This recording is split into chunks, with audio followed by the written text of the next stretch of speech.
There's an article which was I think it was in Women in Hollywood blog, and it was about a woman who works on crew a lot. And she said, if you don't hire more women crew, if you don't have gender parity on the crew, you won't have gender parity across the board, and it won't go forward, like with women directors having gender parity. Because it's to have a woman director heading a mostly male crew, you're going to have, like, you know, disgruntled dudes in those ranks. It will happen. Yeah. Just without. So really starting from the crew and working up to 50-50 is, I think, something that we all have to think about making happen as well. I keep asking people, I know, like, the EEOC is focused on directors and everyone's focused on directors, and do we all think it's just going to trickle down? Like, is that how it's going to work? Yeah, trickle down doesn't seem to really work. With anything. With anything. People. Yeah. You're listening to The Other 50%, a herstory of Hollywood. I'm Julie Harris Walker. This is the podcast where we talk to successful women in entertainment and hear their stories. In this episode, I got to speak with Cady Mcclain. Among other things, Cady played Dixie Martin on All My Children for years, and I may have been her biggest fan. So imagine my delight when she was sitting in my dining room, studio, and imagine my surprise to find out that not only are we the same age, but we are on a very similar mission. She just produced and directed Seeing is Believing, Women Direct, which is a documentary series about women directors, and is going to premiere at the Newport Beach Film Festival on April 25th, so go see it. She's also directing a short film called Butterflies, and also directed several episodes of Venice, the series. We had such a good, juicy talk, and it could have gone on all day, but you don't have 8 hours to listen to a podcast, so I did edit it down as best I could. You can find us at theother50%.com, and you can also go there to buy the Other 50% merchandise. You can find us on iTunes, Facebook, Twitter at Other50%, and on Instagram at Other50%podcast. And don't forget to check out my other podcast called The Other 50%, a herstory of tech. You can also find it on iTunes or on the same website, and that's where I talk to successful women in tech and hear their stories. Okay, here's Cady. Now, this is kind of funny because you've had a million jobs, but usually I ask people by starting, what is your job? I've had a million jobs, and I continue to have a million jobs. You have all the jobs, I have all as far as I can tell. Yes. I started out as a child actor, but even, people always say, oh, even when I was a kid. But even when I was a kid, I was writing, I was drawing, I was playing dress up and make-believe and let's pretend. So being an actor was sort of a natural extension of all of the stuff that I did. And when I was in my early 20s, I studied directing with Kurt Dempster of Ensemble Studio Theater in Manhattan. And I just fell in love with directing. I thought it was the greatest thing. It was everything all encapsulated into one thing. It was music, it was art, it was performance, it was collaboration, and it was storytelling. And I went to my mom and I said, Mom, I really want to do this for a living. I want to be a director. And she said, please don't, I'm dying. And it turns out she got cancer when I was 17. Literally, she was dying. She was literally dying. And I had got the soap when I was 19, and so I was financially supporting us. And she just didn't feel... she had two modes of thought. One was there would be no instant income from me directing. And two, as a woman, I had a very slim chance of making it. And so her encouragement was for me to pursue acting, especially as a young woman, because I could get the most work and make the most money at that point in time in my life. She was not wrong necessarily, but it was rather crushing for my creative spirit. Sure. Yeah. Because it's so limiting, and you were ready to go do it all. Yeah, and I was constantly already having to think, as a child actor, you're taught right away that you're a product. You have to wear these things called, when your teeth fall out, you wear these things called flippers, that they're basically like a retainer with a tooth on it. And you go to the dentist and you have one made, and you snap it in when you go to the commercial audition, so it looks like you always have a full set of teeth. I never realized that. Oh my God, kid actors aren't allowed to lose their teeth. Exactly. Oh, Right, so there was that. There was how high do you wear your ponytails? What t-shirt do you wear? Like the photographers kind of goosing you for photos. Look this way, look that way. And what does it do to you as a kid to have so much focus on your appearance and your brand? I don't think it's healthy. Yeah, it doesn't sound like it. Right? It's uncomfortable to always having to think about how people perceive you. at the beginning, it was fun because I didn't think about it that much, but the older I got and being told, well, you're not really of a castable age right now, that's why you're not working. I'm like, castable age is 13, not a castable age? I don't even know what that means. Just wait it out, you'll be 14, 15 and moving on into that, budding stage. So it was just gross. It was all this emphasis on being a kid, being a female, being a girl. Yeah. And moving from being a child to an adult, and the commodification and of that, and really it was disgusting. It was very, very hard to take. And by the time I was 21, I was kicking doors. Wow.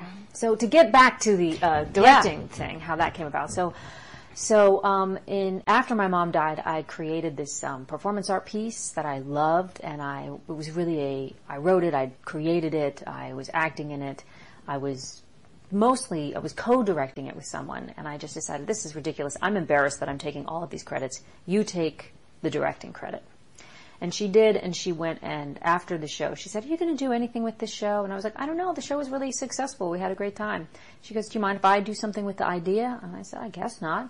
She went and got a grant with it. Oh.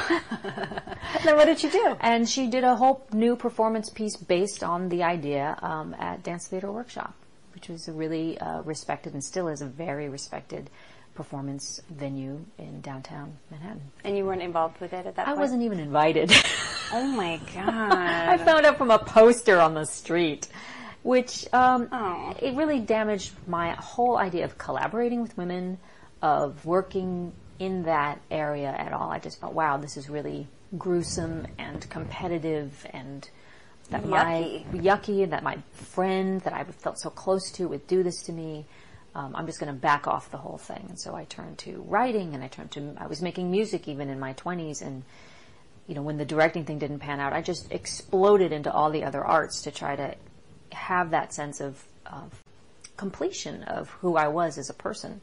So when you say all the arts, you mean it. You're a painter, you're a musician, you're an actress, you're a writer, you're a director. Right, yeah. How did you have the fearlessness to just do it? Gosh, it's a hard thing to answer. I can only say that I've always been that way, and it was never, my mom was an artist, and she never said you can't. So I guess I have to credit her for, other than the directing, she never said you can't play music. All you have to do is make money. As long as you make money, you can do whatever you want. And she never said you're not an artist, because I think people had said that to her. So I think it's just curiosity. I think that's how I kind of put it into my own understanding, is I'm extremely curious. And I think form is just a detail. You're expressing something. You're telling a story. The form is a challenge. I need to learn music. Okay, how do I do that? Oh, I need to learn how to write an essay. How do I do that? What's the right form for this expression? That's the challenge and the fun of it. Of course, I heard a million times master of all trades, or jack of all trades, master of none. So that was always made me feel, well, I guess I'm not a master of anything. I guess I'm not really good at anything. That translates to, I guess I just suck. Right? Like, I'm kind of mediocre at all the things that I do, which is just not the case at all. It's no, of course not. I feel very completed when something is done. Like, I made an album, and I was very happy with it. It was really beautiful. But the tough part always for me has been this step of, now you've got to go tour, or I wrote a book. Now you got to go on a book tour. I just was like, no, that's the part that I don't want to do. And I think maybe it goes back to, hey, it's therapy with Cady. Let's talk about me. It goes back to that sort of embarrassment of having too much attention put on me, or a discomfort with like all that attention on me. Some people love it. Yeah. I'd rather talk about the work, and that's partly why I enjoy this documentary that I started making, which was, it's not, this issue about women and directing and storytelling is not just about me. It's about all these women and then who direct and storytell in that form. And then it's even larger. It's about women as leaders. It's about women with a voice. And that really resonates with me, because it's about women's stories. Women's stories, but the stories, they have to be told. and you have to hear them. And they have to be put in front of enough people so that they are heard, so that they can have a resonance in the society. There are lots of women telling stories. I had this amazing interview with Lizzie Borden where I said, well, is the problem just that there are not enough women making stories? And she got very, insistent on this point. She said, the stories are out there. The distribution of those stories, the encouragement of those stories, the demand that people listen to those stories is not out there. Mm-hmm. The valuing of those stories is what is not out there. Because what we do is let's say Kong, or, whatever that one was, Matt Damon and The Wall, the Chinese Wall, whatever. We put those up as this is a valuable story about a man against many, or man against nature, or man against the beast. But the women's stories were and it's an ad for Kotex, or, it's a ladies' moment, as if it's it's diminished. Its value is diminished. It's other and it's less than. Mm-hmm. It's extra and it's on the side. And you can go to a special festival somewhere deep in the woods in a long skirt in order to see it. Exactly. And we'll all not bathe and, wave a lot of patchouli around. We get these ideas of this is what women, are you gotta put a Y in the women. It's ridiculous how the society is just bent over backwards to make it silly. And it's not silly. It's us. We are half the population, thus the other 50%. Yes. We're half the population. Exactly. It shouldn't be such a niche little... No, we're not a niche. Okay, so what got you to the point where I'm going to start interviewing female directors?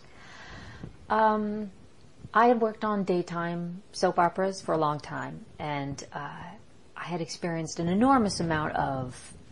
I guess you would call it misogyny. What? What? Inappropriate conversation. There were very few women directors. There were some, and I oftentimes noticed that they were fighting an extra battle.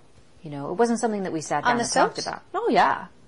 Well, you see. So that was a very female-produced sort of... It was for a while. It was in the 70s and 80s. In the 90s, when corporate started to come in and take over and buy the networks, and then the shows started to be run by men, then there were from the very beginning, there were always more male directors than there were female directors. If there was one female director, it was a shock. Oh, here comes the woman, And let's see how she does. Exactly. Can she, what kind of note is she going to give me? You'd have to deal with her differently because she was female. And that's the way everybody sort of responded to her. So she was fighting this extra battle of our expectations that she was going to treat us differently. Mm-hmm. So from an actor's point of view, I immediately started noticing this and how those women handled that situation. But the soaps were not inherently female from the ground up.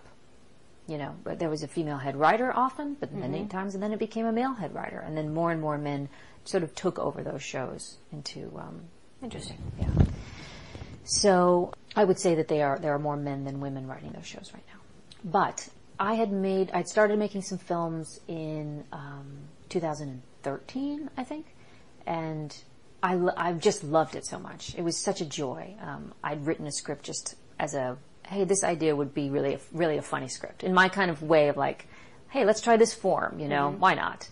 And I just got a lot of pressure and encouragement. Make it happen. And so you were finally at the point where now it's time for me to direct myself. Yeah, now it's time for me to direct myself, and let's step into that role and see what it's like. And I had a great time. I had no problem. The crew was awesome, which was all male at the time. I didn't even think about hiring a woman. I had a woman helping me as a stage manager, and I think that was it.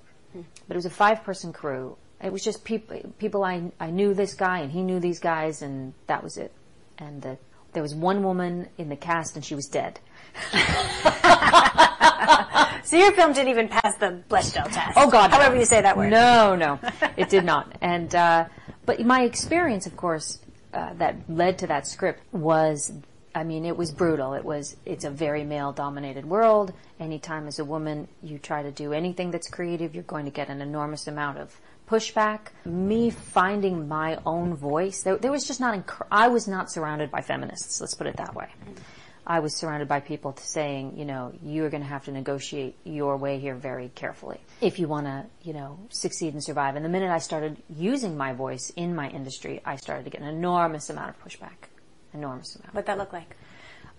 It looked like this. In 2006, I called the head writer and said, I have a problem with this storyline. The show airs in Turkey. You've made the lead guy, Tad, basically a terrorist, and I think it doesn't represent America well. And as a woman who's playing his wife, and I'm being put in the position to say, oh, my husband, you know, tortured this other man because he was trying to save the baby. It's okay that he did that. I'm the moral voice of the show, and that is not morality to me. That is not a reflection of a true morality. That is a twisted morality that I want nothing to do with. Yeah. And I'm so back on Tad became a terrorist? Yes. Well, we would qualify this as he buried somebody alive and tortured them. A torturer, I will say. God. Terrorist is perhaps the wrong word. It is the wrong word. He was a torturer. And it was your job to make it all okay. And my mom, I was the mom who was supposed to make it all okay. Yeah. And this was during Abu Ghraib when Americans were torturing, you know, Afghani soldiers. And I thought, like, no, you can't have an American show about torture that makes it all okay. Because the woman was the moral compass. Yes, because the American woman said it was all okay, and I'm playing that part, and I'm freaking out. Yeah, how'd that go over? Yeah, it didn't go over well. Huh. Yeah, I was not on the show for much longer after that. Huh. Yes, I was killed That's what off. you get for being lippy. That's right, me and my big lady mouth. You're supposed to stand there and look pretty, lady. That's right. That's right. But I couldn't take it anymore. That was really the beginning of the end for me. I couldn't take the being asked to play this woman part, which I think a lot of actresses are now talking about, which is you're the girlfriend, you're the wife, you're the mother, you're the support system, you're the sexual, you know, conquest. Yep. You're the object of desire. But it is objectification.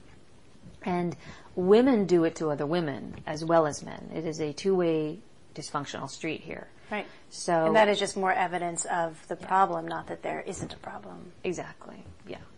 There's absolutely a problem, and there's been a problem for, you know, at least, you know, over hundreds of years. You know. So once you see that, it must be so hard then to stay in that role. Oh yeah. And play those parts. It was absolute hell. It was very difficult, and I would say, shut up and take the check, Cady. Shut up and take the check. You know. You can do that for a while. I tried. I did. And then I just started to crumble, you know, as a human being. It just hurt me and so deeply to be awake in a nightmare. Yeah. And the last straw was really the last job, you know, which was The Young and the Restless. And I'm grateful for the employment, but what they did to my character at the very end of the show, they basically turned me into a... Do you ever see Misery? Oh, I know it, but I don't think I ever saw it.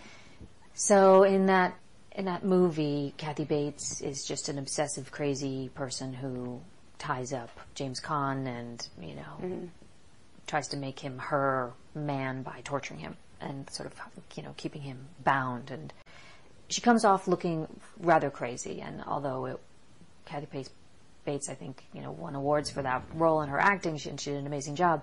It's not, and maybe it was relevant in the 80s when it came out. Now, in, you know, 2014, it feels very diminishing and dismissive of a character that I had built up and crafted very carefully. It was suddenly, oh, now she just wants that man so bad she's gone crazy. And I just think that's despicable.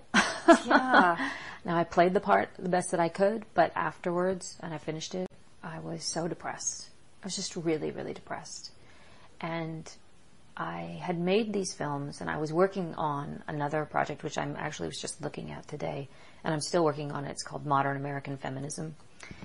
And ooh, tell me more. Yes, it's very cool. It's based on a Facebook feed that a young woman, the woman who played the dead girl in my first short, that was on her wall. And it was a conversation, a rousing conversation about what feminism is. Oh, tell me everything. Don't leave anything out. Well, what was fascinating was I got involved in the beginning part of that post. And okay, so let me back up. My friend posted something about a guy commenting to her on the street saying, "Smile, it's a beautiful day." Arg. Exactly.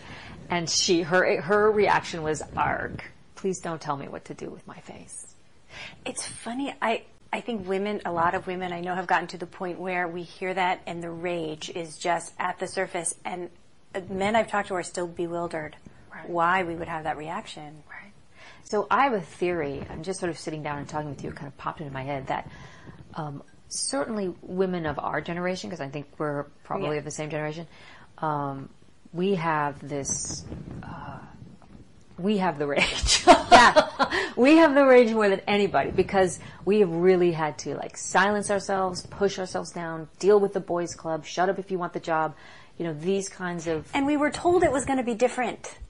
I distinctly recall and then being told it was going to be different. Well, we were kids of the 70s. Yeah. So we saw all this... Free to be you and me is what we were raised on. Yes! And then we got out there and was like, wait a minute. Right.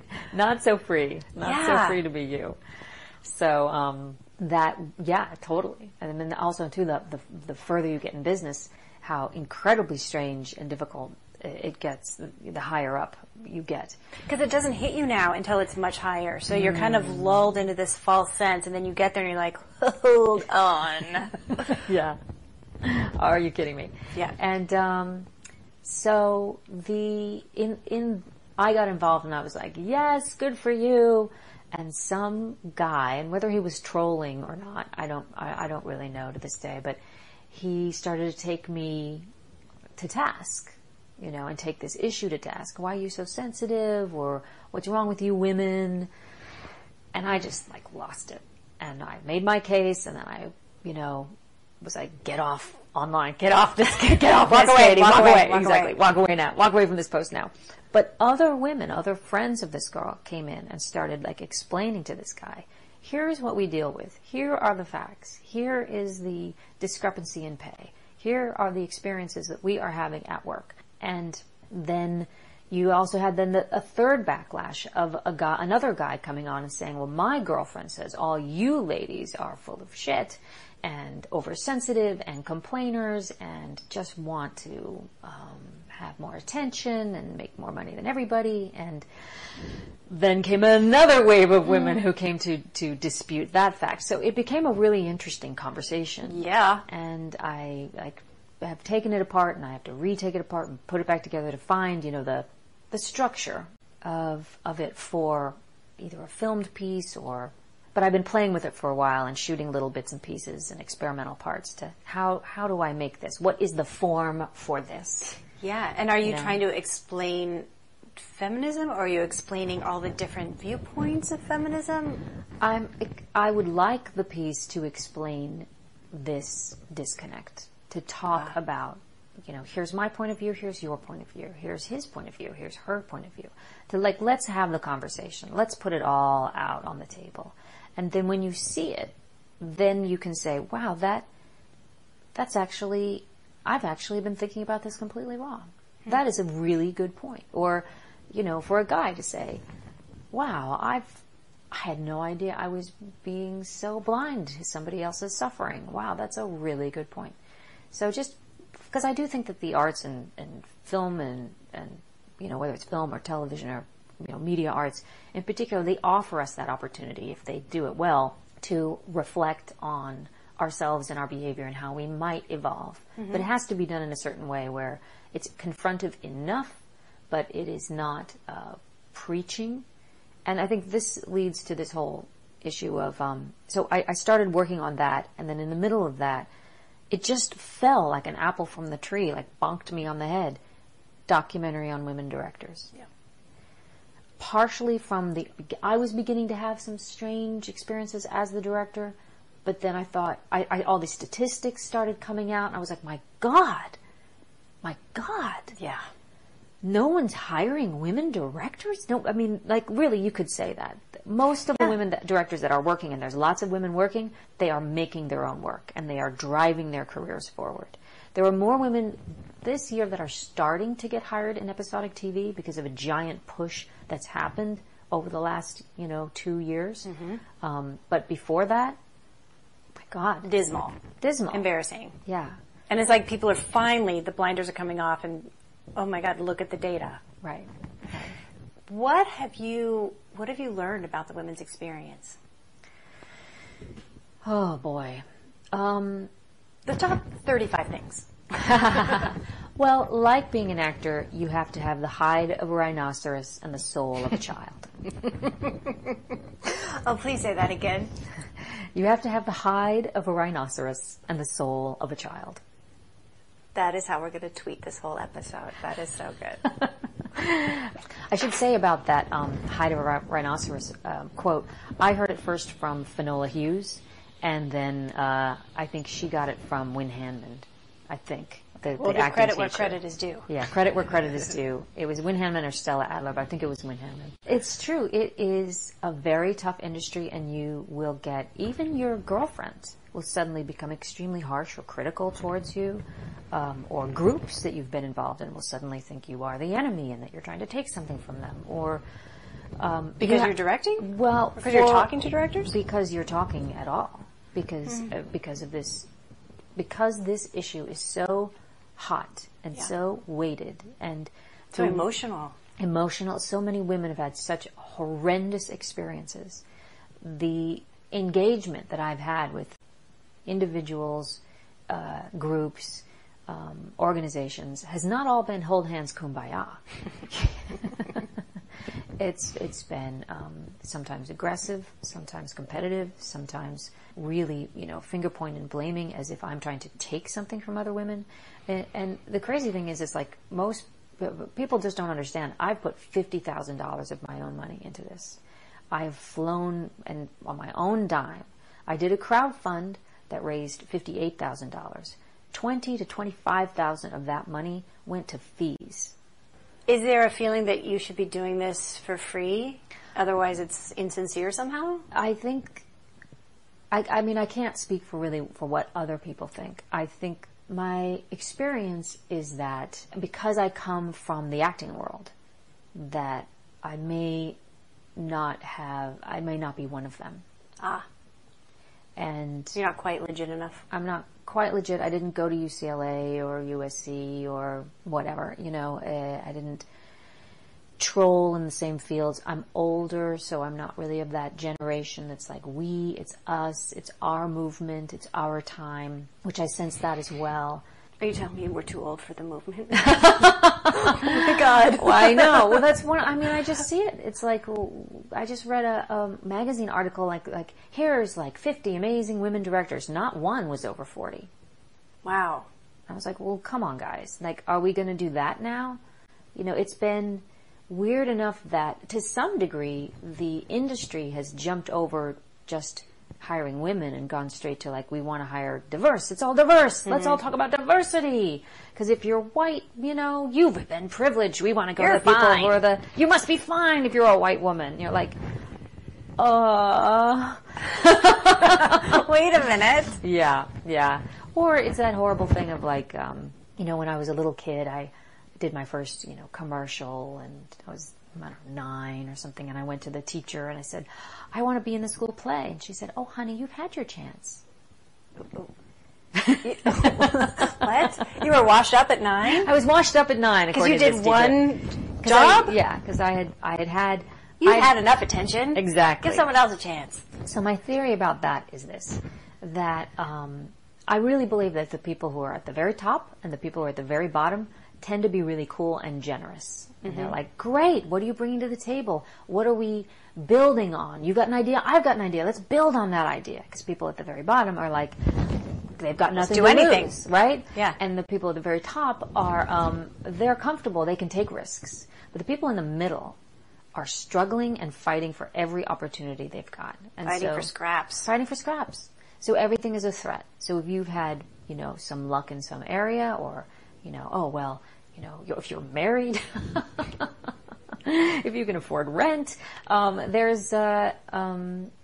tends to be that's just an easy way for women to start to discredit one another and say, I should have that chance because it's tougher for me. And this is the thing that makes me an unpopular speaker. because I'm a truth teller. And that is that as women, we have some responsibility in all of this. Yeah. Yeah. It's not to say that there hasn't been male oppression. Absolutely, 100% there has. But if you can get organized enough, and being that we are 50% of the population, I think we could have pushed back a little bit more effectively.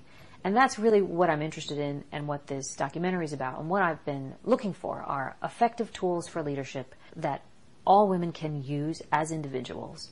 And then effective tools for collaboration that women can use in groups with other women and then also with men. For example, do you have some? Well, for example, listening. Listening is one of the most powerful tools, I think, that women have. A good director is a good listener, and not just applying their vision and forcing their vision on the project. They may have a vision, but you must be a good collaborator in order to make that vision come to life, unless you're willing to shoot the camera and act in it and do the lights and do everything else, which some people do. But if you want to work with others, you have to be able to really dig deep and hear what they're saying when they're not always communicating their best. What is the question that you need to ask them to get them to tell you what you need to know so they can do their best work so the project can be as good as it might be. You've got to be able to crack people open. That's mature. Seriously. Well, to be a leader, you have to be mature. Yeah. I don't think that being a director is a job for a kid. Or for a childlike mentality. I think that has led to some very unhappy actors, at the very least, projects that don't fulfill their potential, and even probably worse for everyone, projects that fail because of childlike mistakes that have wasted money, where there was so much heart and energy and good feeling and good intent put into it, but someone at the helm was acting like a kid and spent the money badly. I think that happens a lot. Right. So it is a position, directing and certainly producing, of responsibility. And part of that responsibility is, it's wonderful. It's a wonderful feeling of responsibility, to have that responsibility. It's a weight, but it's a wonderful feeling. And I think it gets mistaken with the feeling of power or adulation or attention. Like, I want to be in control. I want to be the boss. Then you better prepare and know what you're doing. Well, you better be able to inspire people to respect you enough so that they want to listen to you. And the first way to do that is to listen to them. That is great advice. Right? You give respect before you are blessed with receiving it. Right? So that's one of the things. And for example, to back that up, Leslie Linka Glatter, when I interviewed her, one of the things that she said was, I surround myself with people who are smarter than me, and then I listen to them. Oh, very smart. Very smart. Right? What a great way to proceed. And she doesn't sort of, she's the boss, if you will. She's the executive producer of Homeland. But clearly she has people who are respecting her and want to work for her. And how does that happen? She respects them. Well, let's see. What are some other ones? For groups, so I wanted to bring this up. Women need to stop looking to create conflict when what we need to create is the lack of conflict, harmony, good ideas. Yes, let's all get on board this idea. Let's not silence anyone who wants to come to the table to share an idea. And there's so many of us, if we can just get our act together, it'd be a very powerful force. Absolutely. And I think so many of the women individually have their act together. I think there's incredible, capable, powerful, intelligent, functioning, fun, cool women that are out there in the industry. But we need to do that. How do we do that together? And men seem to have figured that out. Yeah. Right? They are very tribal, and they understand sort of the tribal. John Wells said this. He said this about men. He said men are naturally tribal. And I've said this to other men. I was having dinner with Jonathan Frakes and his wife Jeannie, because my husband works on General Hospital sometimes, and he works with Jeannie Francis. And I said that to Jonathan. I said, yeah, John Wells was saying, guys are really tribal. And he was like, oh, yeah. Oh, he just got it. He just like that. Yeah. And women think it's a meritocracy. And if you just work hard enough, you'll do well. Right. So, and missing the whole tribal piece and not knowing how to get in it. We don't have our own politics of power. Mm-hmm. We think that there can only be one woman in the boys' club. Yeah. Or within a woman's group, it has to be like a circle and everyone is equal and there is no boss, there's no leader, which I think is also a mistake. I do think that women work well in circles, but I think there has to be still someone who is the ultimate decider after, like the chief, if you will, or the good queen. Well, women can function in hierarchy because women work in male workplaces. Like all the time. We can do it. Right. But amongst ourselves, that exact hierarchy doesn't quite work 100%. There are missing pieces. Mm-hmm. So here's what I did.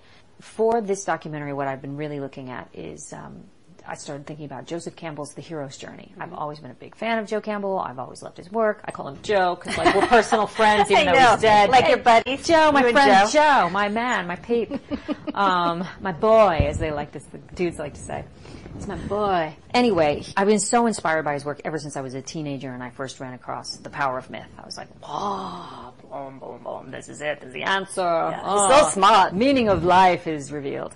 And, however, I always found like, gosh, this seems like a very male story. Mm-hmm. It's always the guy going out, solving a problem, and he encounters the woman, or and he either like overcomes something in order to be with her, or she is some force of wisdom or guidance or something like that. But she's not the ultimate. She's a part of his story. Right. And I found out that Joseph Campbell had a student who was a woman named Maureen Murdoch, and she wrote a book called The Heroine's Journey, because she went to Joseph Campbell and said, Joe, hey man, I don't really see myself in this story that we've all been studying. And he said, well, women don't need to take the hero's journey. They're already there. They're already there. So she went, quoi? That doesn't really ring true for me either. What does that mean? I'm already there. I'm already like... That sounds like the old women are the moral compass and are just We're imbued with a natural sense of right and wrong because we're mothers. Yes. You see. Because we've shoved children from our vagina and we Angelic. raise them to be men who are heroes and do good. And we know this inherently because we have ovaries. Yes, and real good instincts. And they come. I talked to my nipple the other day and it said, here, Mcclain, here's what you should do. What a relief. Oh my God, I just totally did not know that. I'm like, I'm already there. What's the big deal? Right. Oh, thanks for telling me. So she said, no, that's not quite right. So she developed her own sort of circle, and part of that circle was women leaving the mother and going on a journey that was kind of partially the male journey. But instead of him, like the male goes into the cave and fights the dragon, the woman goes into the cave and sits down with a whole bunch of other women. Oh, and they have a chat? And they have a chat, and they circle share. And they tell her stuff. And they all tell each other stuff. They go into the red tent. Wrangle it out, and then she comes out again and deals with the father and re-embraces the lost mother and then comes back out again. But in the red tent, if you will, or wherever that sharing in that, wherever that wrangling, and it doesn't say that it's easy, and that is her major moment of conflict, is wrangling with other women. Mm-hmm. She comes out with wisdom and strength to be able to proceed in the world of men and women, which I thought was really fascinating. Yeah. And it made sense. I mean, even when I was in my 20s, I was in Wicca, and I loved the women group, and we're in a circle, and we're making flowers, So you were with the long skirt and the incense. Oh, I did it. I've done it all. I've been to Sedona and climbed the mountains. I've been to India and met the Dalai Lama. I've been to Machu Picchu, and I climbed the frickin' mountain and saw the Lama and, whatever. I've been a seeker all my life to try to figure out what the hell is going on here. Yeah. What the hell is happening on this planet? Somebody tell me. All right, do you have it now? Well, I have some vague suspicions. And I feel as if women do have a special pipeline via intuition. And that is so powerful that when it's nurtured, it becomes frightening and threatening to other people. And so systematically, religion, organizations, groups, individuals will try to silence that intuition by telling women that they're crazy. Systemic institutional Yeah. bias. Yeah. By telling women that they're crazy. Right. You are so right. They do. Right. And then it leaks down into conversations with other women. Oh, I'm just crazy. I need a glass of wine. Oh, Yeah. and we believe it. Yeah. There's something wrong with me. 'Cause I'm so emotional and have all these feelings and I'm thinking all these things. Right. Right. Whereas our cycles are deeply a part of our true selves, our true nature. They are our doors, and we have to find the key to unlock the door. But There's secret superpowers. Yeah, there are secret superpowers. Yeah. And so I think mothers, for some part of that journey of having children to some degree, really like for moments in time, I just suspect this. I'm not a mother, so I don't know. Well, I'll be the judge of that. Yeah, I've got a million children. Yeah, you tell me if this is true. Yes. I have the feeling that for moments in time, the purpose and meaning of life is cracked open through that experience of giving birth. Mm-hmm. Where suddenly things get really frickin' real. And really clear. And it settles your priorities right up. Yeah. Right. I'd agree with that. And my producer, Kate, who has 3 kids, says, just remember, Kate, to her friends who are having children, remember after you get through the first few months of, new baby, you're going to be smarter than you've ever been in your whole life and more capable of multitasking and doing many things at once than you've ever had in your whole life. So it is true. You see women come back from, I've been in the corporate world for a long time, and you see women come back from maternity leave, and suddenly, pow, something has been turned on. And it's funny because the data shows the perception of women who come back from having babies is that now they're unreliable and they're flaky and they're not really committed. But in reality, they come back sharp as hell, really efficient, and they're just like boom, boom, boom, boom, boom. So we have to talk about why does that perception exist? It exists in order to control a powerful being. Instead of supporting that powerful being who's coming back now with, wow, my God, she's going to come back with superpowers, let's make fun of her or find problems with her so that we can stay more powerful, more in control of the situation. Do you think that's conscious? Depends. I think it depends on the individual. I think it's probably just become like, this, again, we talk about this word systemic bias. It's become culturally accepted as some sort of everybody knows kind of just an unexamined BS. Something you think. Yeah. It's something that you get it from somewhere. You get it from somewhere. Someone says it to you, and then you make the mistake of believing it. Yeah. Well, there's always the, I wonder if she'll come back. Oh, well, does she need to? Oh, well, how much money does her husband make? Because right. The assumption is, given the choice, no one would come back. Who would want to come back to this? The thing I love is when they say, "Oh, she's going to want to have time off," and so she's not really like for directors. She's not someone we can invest in because she needs to take 3 months off to have her baby. Right. Instead of saying, "Oh my God, she's going to have a baby. She's going to be so much more incredibly powerful and smart after that. Shit, let's totally freaking wait those 3 months." And like, we're going to have this badass mom now running stuff. And that should be the attitude. And really, 3 months is a blink in your career. Right. It's nothing. Right. You could break a leg and be out for that. Right. I'm just really glad that I know this now, and here's the other part of it. I've seen women who are moms be incredibly together and super capable, and like you were telling me, they've got their 5 apps, they know how to run everything, It's all going really well. So organized.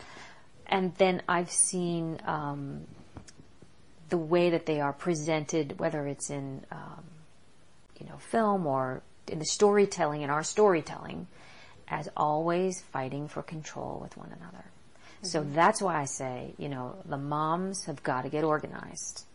They've got to get organized and start figuring out how to have each other's backs. Yes. And also know that they are not just the protectors and nurturers and wise women for their own children, but I think y'all are all y'all moms out there, you're the leaders for the rest of us ladies, who, especially the younger ones who are like, how am I going to be a mom and have this job? How am I going to do this? And it's like a responsibility you have to be like, I totally figured this out. You can do this, young ladies, because those young ladies are going to freak out. Yeah, and nobody tells you how to do it. And it's lonely, and you got to figure it out, and you got to figure it out without looking like you're sweating. Right? Yeah. Right. And that's got to make it look effortless. And then there's also this other sort of group of women, of the women who don't have children for whatever reason, which I fall into. And either they choose not to, or their body says, F you. And they choose not to adopt for whatever reason. They just go well, I guess that's not my journey, And we're a small percentage, but, it's like with tribalism. This is like creating tribalism for women, right? The moms are the wise women at the top, looking after the younger ones. And then there are these sort of the journey women that go off and have these strange adventures and come back with other kinds of wisdom. Mm-hmm. If we can create these roles, then we understand what the hierarchy is, and then we can communicate with each other and get organized based on that hierarchy. And value all of those pieces. Exactly. Because they're all important. Right. Where right now, everybody's hysterical. Just screaming, I'm freaking out. It's like, I hear you, I feel you can totally do this. Let's get it together. Let's get it together. Yeah. Now, not to change the subject, but I did want to talk a little bit about, I was reading your blog as you were coming over here. I want to talk a little bit about sexual harassment. Because it's something we don't talk about anymore because everyone has their sexual harassment meeting and we're all so beyond that, except that every single person I know has been sexually harassed most of their lives. And at least I think our generation, we've done everything in spite of it. Like ignoring it or getting beyond it, and not complaining, not filing lawsuits, just getting on. What do you think about that? I think a lot of things about the issue of men speaking to women in a sexually inappropriate way that may be intended occasionally to be flattering. An interesting little bit of video I saw was Andrea Arnold was on the panel at Cannes, and one of the men stood up so she could sit down and then said to her, "Oh, the lady must go first." And she bristled at that because she was there as a filmmaker. Right. And it's just an old, ingrained dynamic between men and women. He thought he was being polite and respectful. She found it to be demeaning and belittling. I don't envy men right now. For sure. Because I think a lot of them are very well-intentioned when they do things like that, or want to be chivalrous, or trying to be polite, or my mother raised me well. And I think unknowingly say things that make us bristle.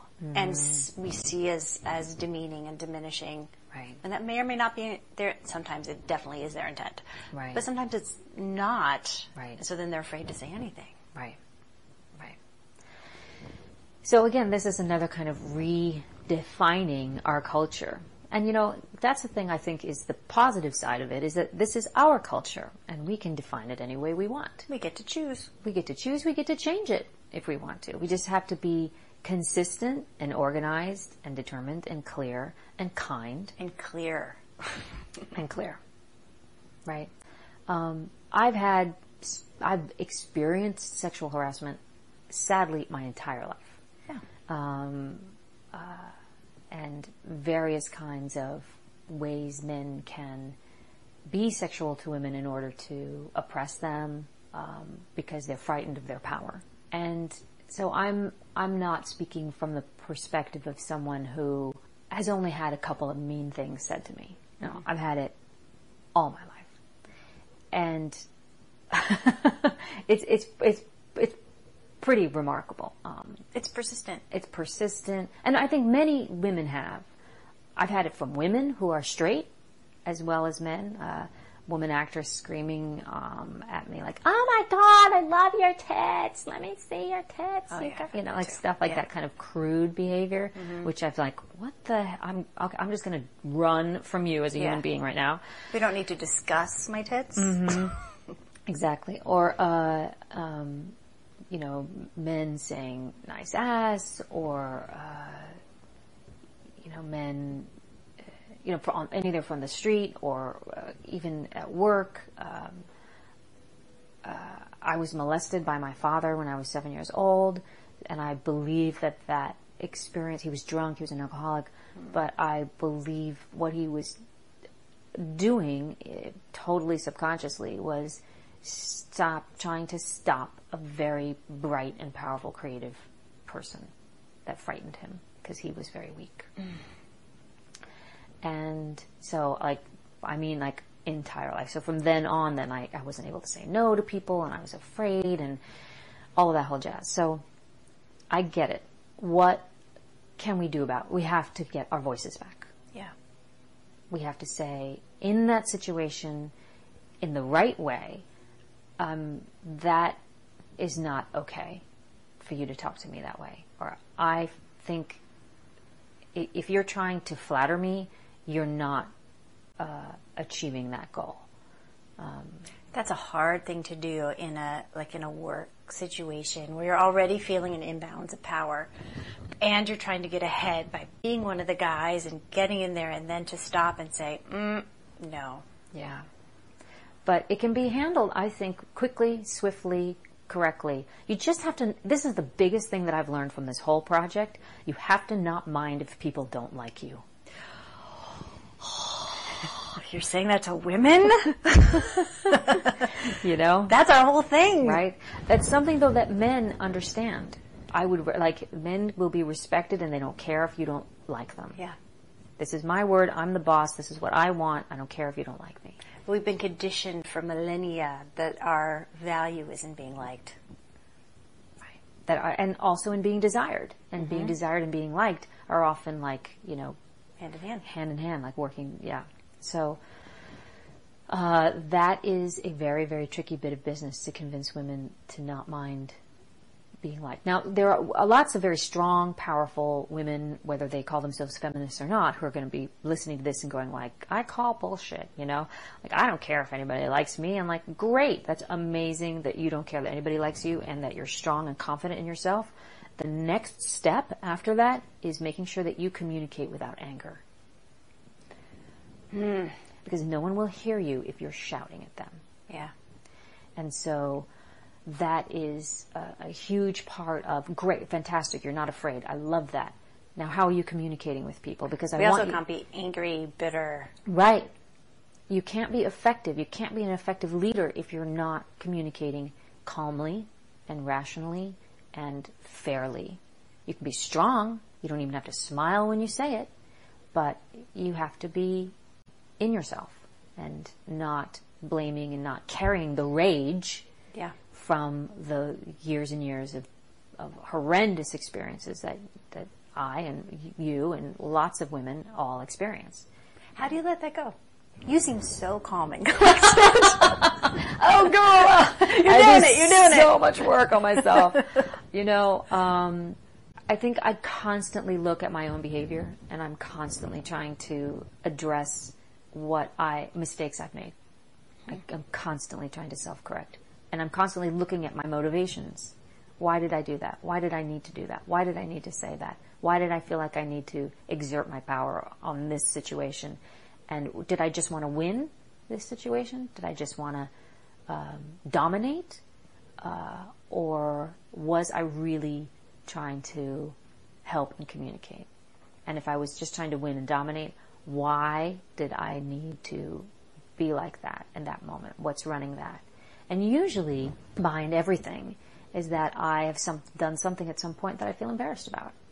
You know, and I don't want people to know, and so I'm just going to cover it with more kind of aggressive behavior. And usually that thing that I've done that I feel embarrassed about is so common, and so many people have done it. And no one else is thinking about it. And nobody gives a shit. Nobody gives a shit. It's just me thinking like, I should not have gotten so drunk at that thing, and I can't believe I said that. Right? Like, how can you fix that? Okay, well, you can just write an email, say, sorry, I was such, sorry. And then it's over. It's exhausting being a conscious person who's trying to improve yourself. It can be, but it's also like, to me, there's almost no other option. I'm either in prison, and I'm imprisoned by my own sense of making mistakes, or I'm free, and that my mistakes have been dealt with, and I'm in the moment, and I'm moving forward. And I really like moving forward. That's the best. I mean, that's it, being free. Just being free. Right. And so the situation where, you know, I can see bias or discrimination, whatever, like, I see that. And I'm not like, fuck you, asshole, you know, which I had to leave New York because I become that person. Like, yeah, me too. And then you move away and you're like, oh my God, my shell is crumbling. And then when you go back to New York, you're like, where's my protective crust? Right. I needed that. Bring it back. That's right. But I also didn't like who I was becoming. I was becoming a bitter, angry person who, I used to call them the shark women of New York. I did not want to be that hard. Yeah. I don't want to be that hard. I still want to be successful at whatever goal I'm aiming for. I love creating. I love working with other people. But I don't want to be a hard person. I don't think that's a happy person. Did you ever get to the point, because in New York you can't walk 2 feet without being catcalled. That's just New York. But did you ever get to the point where you were then aggressive back at those guys? Oh, yeah. Yeah, me too. Or picking, even like, you know, screaming at people. Like, you know, some guy bumped into me at the fairway, and I'm like, you apologize, you jerk, you know. Like, just like, oh my God. At least here we can do that inside of our cars. We don't have exactly. to confront the people on the street, because you never know when they're going to turn haywire. That's true. It's a little more dangerous here, strangely enough, to do that. Yeah. You know? Because here I think it's bubbling under the surface, and New York is just in your face. Yeah. Anyhow, are you a success? I you know, that really comes down to, like, how do you define success? Mm-hmm. And I think I have achieved the goals. I always achieve the goals that I set out for myself. So in that way, I have been successful. And in terms of my overall life and choices, I think that's just a constant state of creating, you know. I'm not in jail. So that's a call it success. a win. No one has ever won a court case against me. I mean, how do you define that? You know, do I have buckets of money and golden statues, and do they make me deliriously happy, and do I hug them and kiss them every night? You know, I think anybody who's ever won awards or, like, made a little dough will tell you, first and foremost, that this totally does not make you happy. It's a moment of, like, achievement. I set a goal, I achieved that goal. And then, again, there's that application of what society tells you how you should feel about that. You know, like, well, in society's terms, this defines me as better than other people. And therefore, I win, and you lose, and I'm forever free the winner. Don't you know what a big winner I am? And I just don't think that is the truth. It's not the truth. I feel like if I'm connecting with other people, if I'm helping other people, if I've helped other people, then I'm a success. That is the thing that gives me the most joy. And it's the quiet little cry in your car moment joy, you know? Like, someone left me a message that said I helped them with whatever I made that helped their life, that helped them move a step in their life. And I'm like, oh God, It's like that Kander and Ebb song. It's a quiet thing. It's a quiet thing. It's a quiet thing. Yeah. Are you a badass? Yes. Yes. Do you ever feel like an imposter? No. I mean, well, no, I guess, here's an amazing thing that I learned. When, I feel like an imposter is only when I don't really fully know what I'm doing 100%. Mm-hmm. But if I sit and I study the camera manual and I've learned it as well as I possibly can, I feel less of an imposter. It's really just about the practicality of what is behind that. Do I feel like I really know this craft that I'm working on? And the more I know that craft, the less I feel like an imposter. What advice do you have for young women who are just starting out? I mean, the first thing that comes to mind is don't quit. Because I think a lot of people will give up very quickly on a dream. I heard that, I was getting my hair done the other day, and I heard, do you think that's a dead dream? And the other guy said to her, no dream is a dead dream. And I thought, a dead dream, my God. That's so sad. That is sad. But that is a sign of someone who is feeling so beat down that they no longer think that they have the energy to risk towards that dream. Discouraged. They're discouraged. And so I think young women need to take heart and in this, all these movements and all these blogs and podcasts and conversations that are happening by the women that are older than them, that we are not giving up on the situation for women. That this is just the beginning of cracking open that glass ceiling, like for good. That there has something that has shifted, I think. Something has shifted, right? Yeah, in a big way. And the ceiling's coming down, and we're here to make it happen. And it may not happen for all of us, but it will absolutely happen for the next generation. We will make sure of that. But everybody's gonna have to get on board and keep pushing and insist that we just don't quit. So just don't quit. Just don't quit. Yeah. It's coming. Is there anything else you wanted to talk about that we didn't talk about? I could talk like forever. I know. I could talk to you all day. So thank you. Here's an interesting little story. Okay. I was very lucky to go and interview Betty Thomas, who is a big movie director. She's very connected in the studio world. She's one of the few women directors who've been like a top grossing director. And when I went to interview her, I felt like, gosh, I don't really, I didn't go to film school, and she's gonna wonder, like, what do I know? Why me? Why am I here? And I voiced it. I mean, listen, most of these interviews I didn't do with a crew. So I did the camera, I did lights, I did sound. You just went by yourself and I set went by everything myself. up. And I had created. I know the feeling. Yeah. And it's a one-person show because partly of money, it's very expensive to hire other people. But also, I find that like when you're talking one-on-one, you kind of have a little bit more of an intimate conversation. Yeah. And you're not thinking about the society necessarily that's listening to it.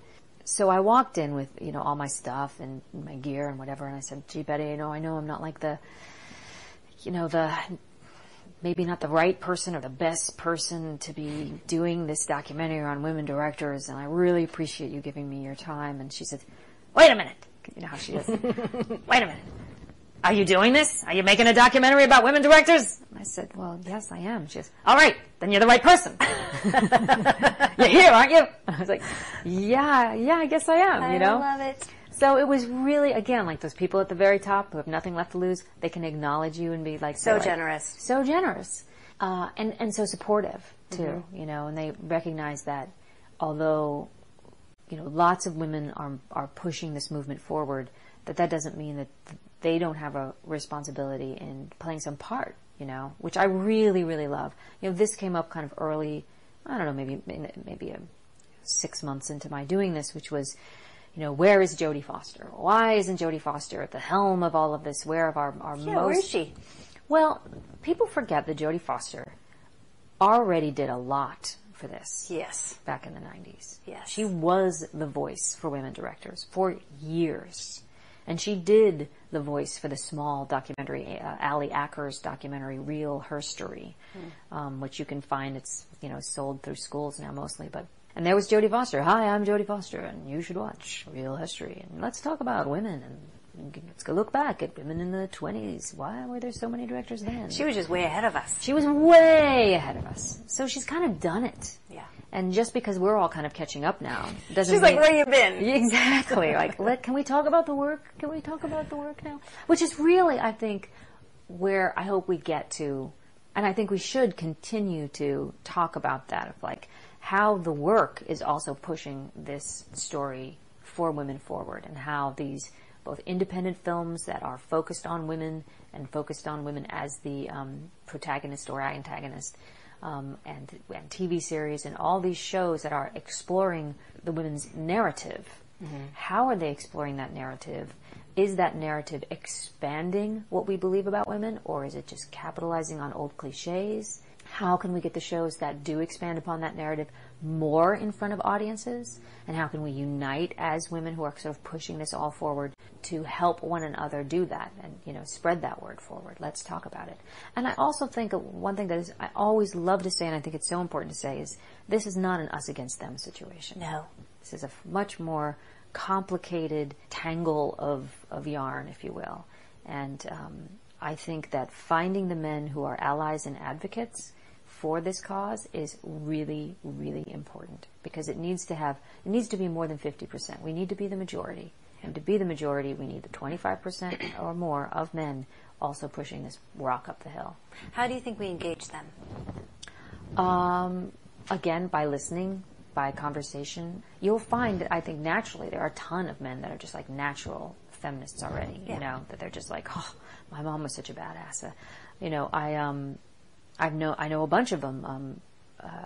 There's a guy that I'm working with through Impact Media Partners who had an incredible mom who raised him, and there's another actor I worked with who had an incredible mom, and he's like, oh my God, without my mom and what she brought to my life, and single moms, who are like, and it's taken me a while to wrap my head about, really, should I trust your story? Do you really want to help me? Why do you want to help me? Why? It's so suspicious. Yes, right. Do you just want a piece of this pie? Yeah. Are you just trying to capitalize on, our story? And I think that's a mistake. I think any guy who wants to come to the table to talk about this and push this forward is extending himself.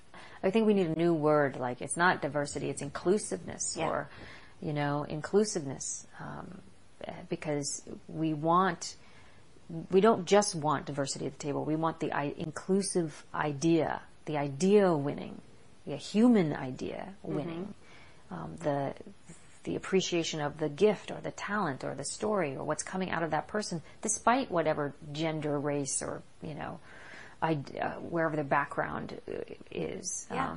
Ideally, we can stop talking about it because everybody's in the room, everybody's included, and everyone's represented. I think it happens in some rooms. I do. John Wells said, my writer's room, always diverse.